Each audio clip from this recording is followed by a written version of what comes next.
ሰበር መረጃ አየር ኃይል በሸረሪና ደገመው። ወሎ አዲስ ያጋለጠው አስደንጋጭ ዜና። ትራምፕ ለኢራን የሰጡት የመጨረሻ ዕድል። ሰበር ዜና የኢትዮጵያ አየር ኃይል በወሰደው አስደንጋጭ የድሮን ጥቃት የህወሓት ሜካናይዝድ ጦር ሙሉ በሙሉ ወደ አመድነት ተቀየረ። በሰሜኑ የሀገራችን ክፍል ያለው ውጥረት አሁን ላይ ከፍተኛ ደረጃ ላይ ደረሰ ሲሆን በራያ አላማጣና አካባቢው የህወሓት ታጣቂዎች መጠነ ሰፊ ወታደራዊ ስምሪት በማድረጋቸው ጦርነቱ በማንኛውም ሰዓት ሊፈነዳ እንደሚችል ተነግሯል። ሙሉ መረጃውን በቀዳሚነት በዝርዝር እናስደምጣችኋለን። በሌላ በኩል ሀገር በዚህ ልክ ሲመዘበር ዝምታ አማራጭ ሊሆን አይችልም። የአማራ ክልል ፕሬዝዳንት አረጋ ከበደ አዲስ አበባ ሲሄድ ለሚያርፍበት ቤት እድሳት 66 ሚሊዮን ብር ተጠየቀ ሲል ወሎ አዲስ በፌስቡክ ገጹ አጋለጠ። ማን በህዝብ ስም እንደሚነግድበትና የህዝብ ግብር እንዴት ለቅንጦት እንደሚባክን የሚያሳየውን ይህን አሰቃቂ ሁኔታ በዝርዝር እንቃኛለን። ከውጭ ዜና ይህ የኢራን የመጨረሻ ዕድል ነው። ፕሬዝዳንት ዶናልድ ትራምፕ ከቴህራን ጋር አዲስና አደገኛ ድርድር መጀመሩን በአጽንኦት አወጁ። አሜሪካ በኢራን ላይ ልታደርግ የነበረውን ከባድ ጥቃት በሰዓታት ውስጥ ማቆሟን ስትገልጽ፣ የኢራን የውጭ ጉዳይ ሚኒስቴር ግን ከአሜሪካ ጋር ምንም አይነት ንግግር የለም ሲል በይፋ አስታወቁም። ዝርዝሩን ይዘናል፣ አብራችሁን ቆዩ። ሰላም ውድ ቤተሰቦች እንደምን አላችሁ? ይህ ዜና ላፍታ ነው። ቪዲዮውን ላይክ በማድረግ ጀምሩ። ያን ወደ ዝርዝር ዜናዎቹ አለፍን። ሰበር ዜና አየር ኃይል በሸረሪና የፈጸመው አስደንጋጭ የድሮን ጥቃትና በሰሜኑ የሀገራችን ክፍል የተከሰተው አዲስ ውጥረት። የኢትዮጵያ ሀገር መከላከያ ሰራዊት ሀገርን የማዳን እርምጃውን አጠናክሮ በመቀጠል በሸረሪና አካባቢ በሚገኙ የመንግስት የጦር ይዞታዎች ላይ ጥቃት ከፈተ ባለው የህወሓት አርሚ 13 የተባለ ክንፍ ላይ የውጊያ ድሮኖችን በመጠቀም ከፍተኛ የአየር ላይ ጥቃት ፈጸመ። ዛሬ አመሻሽ ላይ ከስፍራው የወጡ መረጃዎች እንደሚያመለክቱት የኢትዮጵያ አየር ኃይል እጅግ ዘመናዊ በሆኑ የድሮን ቴክኖሎጂዎች በመታገዝ የህወሓት ኃይል ሲንቀሳቀስባቸው በነበሩ የጦር ተሽከርካሪዎች ላይ ቀጥተኛ ኢላማ በማድረግ ጠላትን እርስ በርሱ እንዳይተነፍስ አድርጓል። በዚህም የሽብርተኛው ቡድን የጦር መሳሪያዎች፣ ጥይቶችና ስንቅ ሲያጓጉዙ የነበሩ የጭነት መኪናዎች በቁጥጥር ስር ውለው በቦታው ላይ ውድመት ደርሶባቸዋል። በሰሜኑ የሀገራችን ክፍል የተከሰተው የአደገኛ ወታደራዊ እንቅስቃሴ የአየር ኃይሉን ፈጣን ምላሽ ያስከተለ ሲሆን የህወሓት ሰራዊት በድጋሚ ጦርነት ለመቀስቀስ ያደረገው ህገወጥ ጥረት በሰዓታት ውስጥ ከሽፏል። በመከላከያ ሰራዊት የተወሰደው የአጸፋ እርምጃ የቡድኑን የሜካናይዝድ አቅም ሙሉ በሙሉ ያመከነ መሆኑን የተረጋገጠ ሲሆን የጦር መሳሪያዎችና ስንቅ ማከማቻዎች ላይ የደረሰው ጥቃት የሽብር ቡድኑን አከርካሪ ሰብሮታል ተብሏል። የጸጥታ ባለሙያዎች እንደሚገልጹት የአየር ኃይሉ የወሰደው እርምጃ የጠላትን ሰብአዊና ቁሳቁሳዊ አቅም በመደምሰስ ረገድ ታሪካዊ ድል የተመዘገበበት ነው። በሌላ በኩል በራያ አላማጣና አካባቢው የህወሓት ታጣቂዎች ከፍተኛ ወታደራዊ ስምሪት በማድረጋቸው በከፍተኛ ሁኔታ የጦርነት ስጋት ማየሉ ተነግሯል።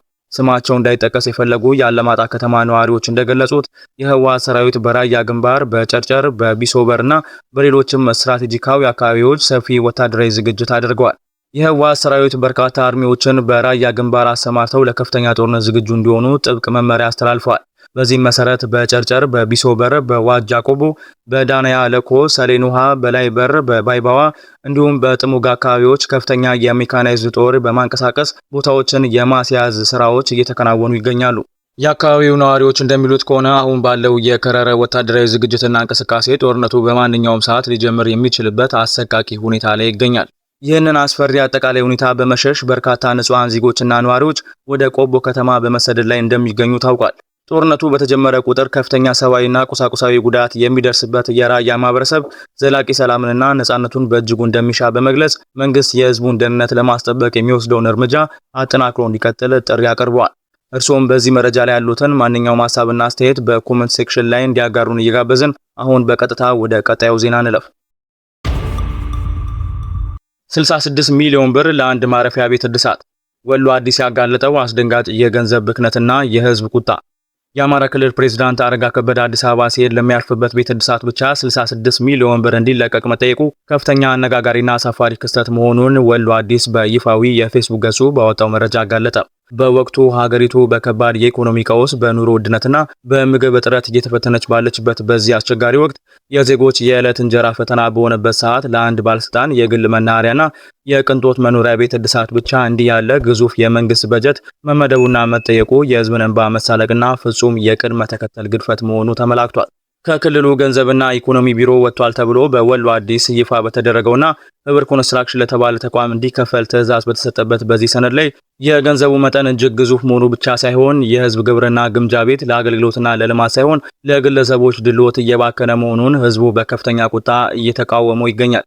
የክልሉ መስተዳደር የህዝቡን ስብራትና ማህበራዊ ቀውስ ዘንግቶ ለጊዜያዊ ማረፊያ ቤት በሚሊዮኖች የሚቆጠር ብር ማፍሰሱ ኃላፊነት የጎደለውና በወቅቱ እውነታ ላይ ያልተመሰረተ ኢኮኖሚያዊ የበደል ድርጊት መሆኑ በመረጃው ተረጋግጧል።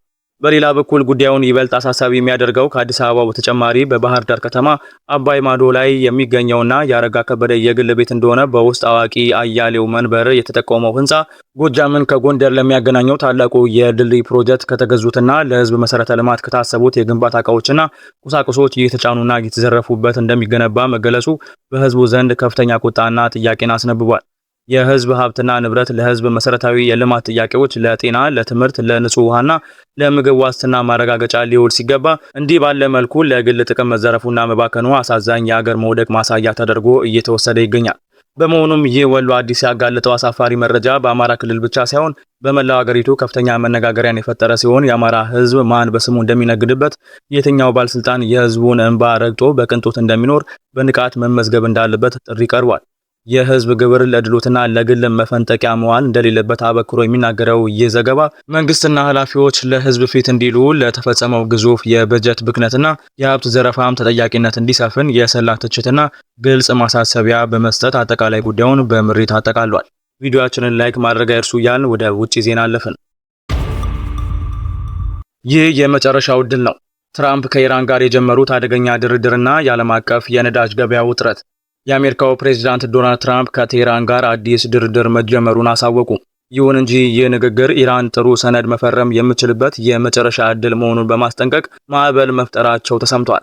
ፕሬዝዳንቱ በኢራን ጥያቄና እንደ ሳውዲ አረቢያ፣ ኳታርና ዩናይትድ አረብ ኤሚሬቶች ባሉ ሀገራት አደራዳሪነት ውጥኑ ይፋ መደረጉን ጠቁመዋል። በታላቅ የጦር አውድማ ላይ የሚገኘውን የሆርሙዝ ወሽመጥ መልሶ ለመክፈትና የሁለቱ ሀገራት ቀውስ ለመፍታት እየተደረገ ያለው ይህ ጥረት ዓለምን በጉጉት አስገብቷል። ከነጭራሹ ከዋሽንግተን ጋር ምንም አይነት ድርድር አልጀመርንም የምትለው ቴህራን በበኩሏ በሆርሙዝ ወሽመጥ ደህንነቱ የተጠበቀ የባህር መጓጓዣ ጊዜያዊ መስመር ለመዘርጋት ከኦማን ጋር ብቻ እየተነጋገረች መሆኗን ገልጻለች። የኢራን ባለስልጣናት አቋም ከፍተኛ ምሬት የፈጠረባቸው ፕሬዝዳንት ትራምፕ የኢራን መሪዎች ለማመን በማይቻል ደረጃ ቀጣፊ ናቸው በማለት በጽኑ አውግዘዋቸዋል። ሆኖም በአሜሪካና በኢራን መካከል ያለው ይህ የቃላት ጦርነትና ድብልቅ ምልክቶች በዓለም አቀፍ ገበያ ላይ የናፍጣ ዋጋ በ4.5 በመቶ እንዲቀንስ አድርጎታል። አሜሪካ በኢራን ላይ ልታደርግ አቅዳው የነበረውን ከባድ ጥቃት ለጊዜው ማቆሟን ያስታወቁት ትራምፕ የዲፕሎማሲያዊ ድል ካልተሳካ የሚቀጥለው ምዕራፍ እጅግ አውዳሚ እንደሚሆን አስጠንቅቀዋል። የሆርሙዝ ወሽመጥን ከክልከላ ነፃ አድርጎ የመክፈትና የኢራንን የኒኩለር ፕሮግራም የመገደብ ሁለት ዓላማዎች ያሉት ይህ ውጥረት ዓለም አቀፍ ተንታኞችን አሳስቧል። የሰዓታት እድገት ብቻ የሚጠበቅበት ይህ የመካከለኛው ምስራቅ ውጥረት ወደ ሰላም ወይስ ወደ ተባባሰ ጦርነት ያመራል የሚለውን መላው ዓለም በጥንቃቄ እየተከታተለው ይገኛል። ውድ የዜና ላፍታ ቤተሰቦች የሰዓቱ መረጃዎቻችን ያደመጣችሁትን ይመስል ነበር።